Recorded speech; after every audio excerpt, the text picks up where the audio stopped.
మనందరి జీవితంలో కొన్నిసార్లు అలా జరుగుతుంది కదా.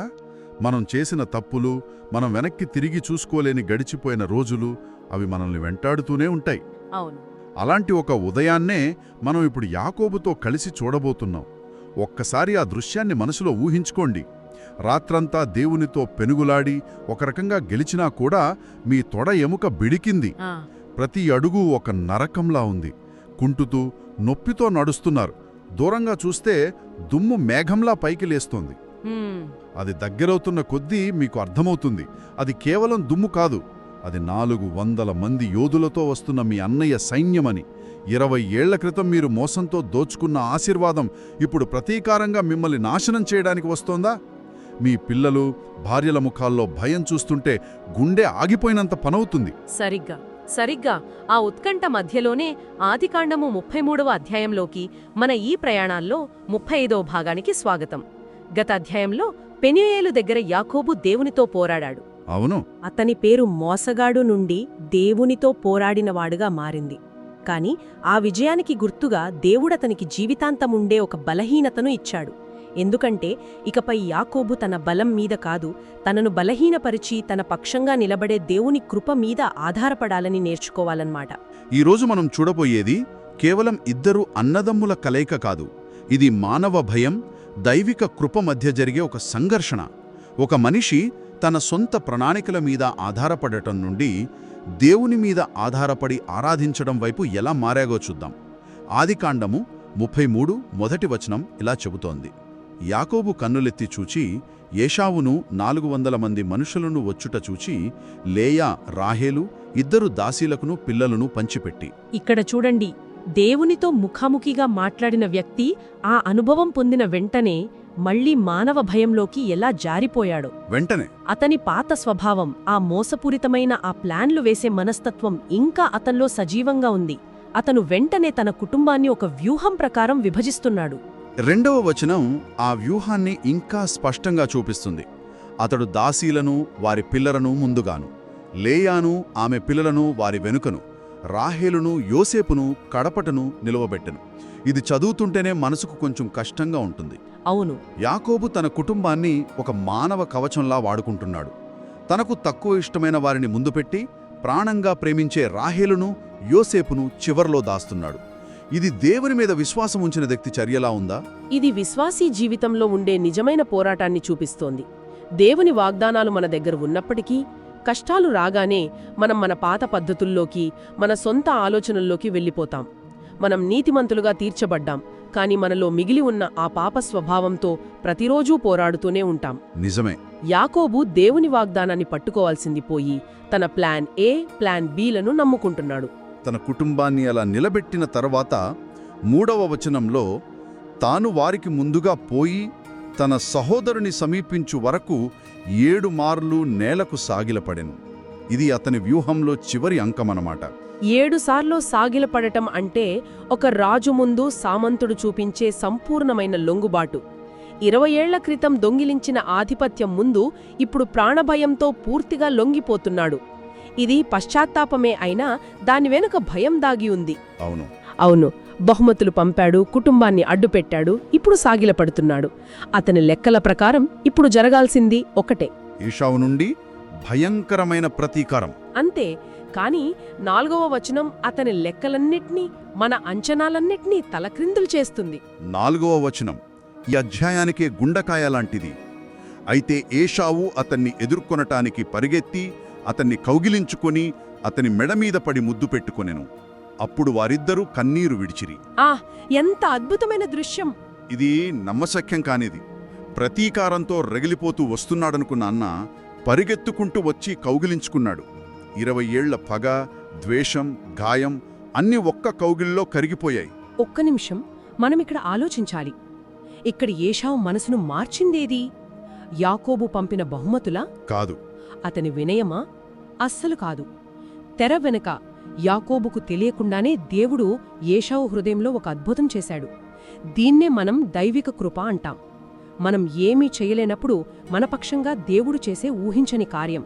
యాకోబు ప్రార్థనకు జవాబిది. అవును. దేవుడు శత్రువు గుండెను కూడా మార్చగలడని ఇది నిరూపిస్తుంది. ఇది మానవ ప్రయత్నం కాదు, ఇది దైవిక కృప సాధించిన విజయం. అయితే ఇక్కడొక ప్రశ్న తలెత్తుతుంది. ఏశావు క్షమించడాన్ని మనం దేవుని అద్భుతంగా చూస్తున్నాం, కాని మరో కోణంలో చూస్తే 20 ఏళ్లు గడిచాయి. ఏశావు ఇప్పుడొక శక్తివంతమైన నాయకుడు, అతనికేమీ తక్కువ లేదు. బహుశా ఆ పాత పగను పట్టుకుని వేలాడటం అతనికి అనవసరం అనిపించిందేమో. ఇది కేవలం మానవ పరిపక్వత కావచ్చు కదా? చాలా మంచి ప్రశ్న. అది మానవ పరిపక్వత మాత్రమే అయ్యుంటే అతను 400 మంది సైన్యంతో ఎందుకొస్తున్నాడు? అది శాంతి సందేశంలా లేదు, ఒక హెచ్చరికలా ఉంది. నిజమే. కాని అతను యాకోబును చూసిన క్షణంలో అతనిలో వచ్చిన మార్పు మానవ తర్కానికి అందనిది. దేవుడు ఒక వ్యక్తి హృదయాన్ని తాకినప్పుడు ఎంతటి కఠినమైన మనసైనా కరుగుతుంది.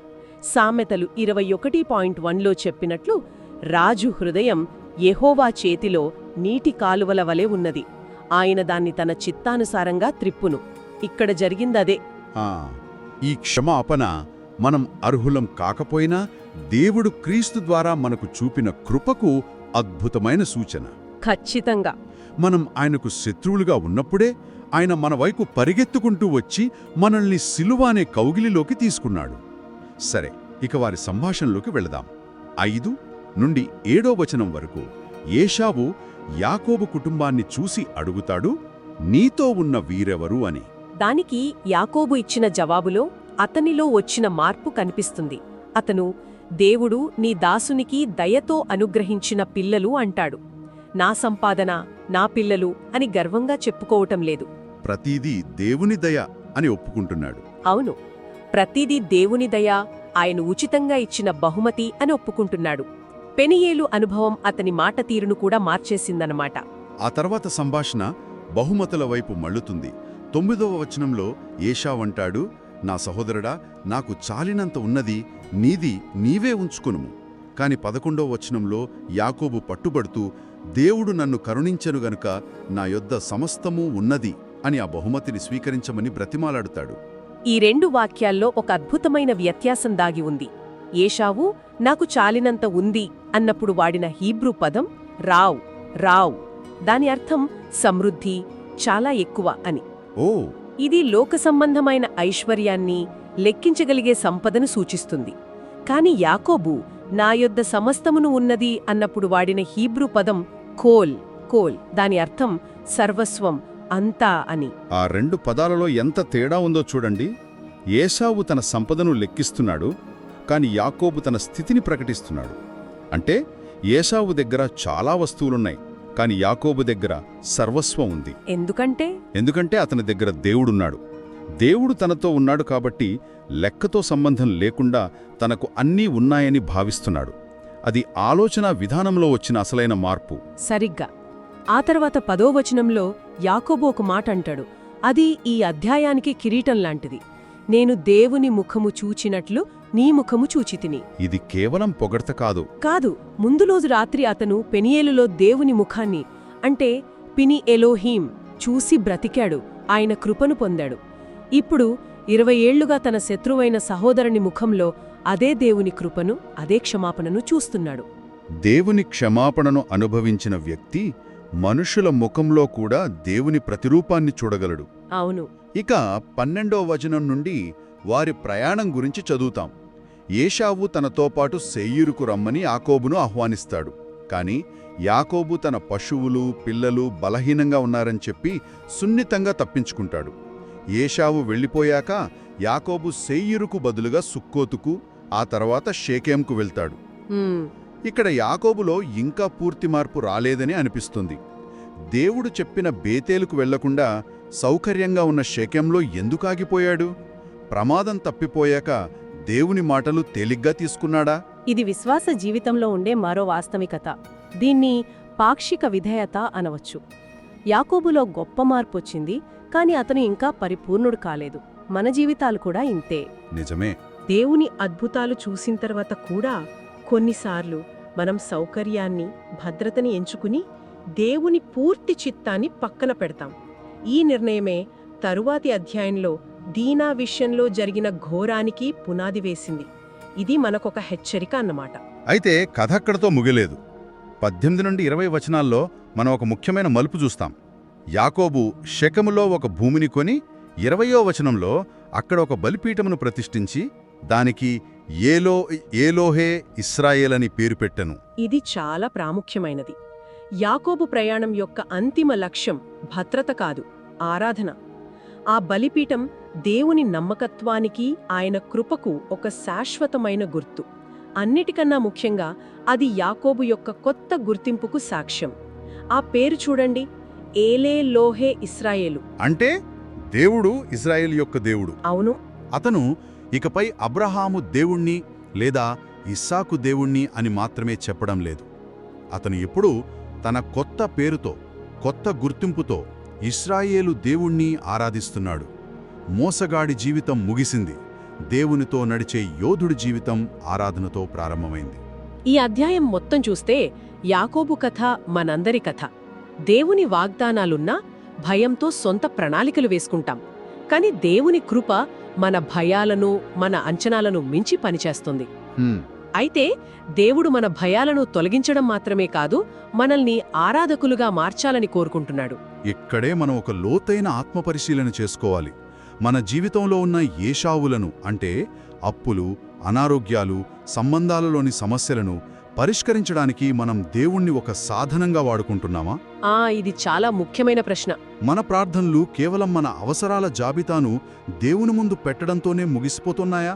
లేక దేవుణ్ణి ఆయన ఉన్నవాడుగా ఆరాధిస్తున్నామా? అవును, దేవుడు మనకు ఇచ్చే గొప్ప బహుమతి సమస్యల నుండి విడుదల కాదు, దేవుడే స్వయంగా మనకు అనుగ్రహించబడటం. యాకోబు కథ చివర్లో అతను ఏషావు నుండి తప్పించుకున్నందుకు పార్టీ చేసుకోలేదు. అతను దేవుని కోసం ఒక బలిపీఠాన్ని కట్టాడు. అతని సంతోషానికి, సమాధానానికి మూలం దేవుడే.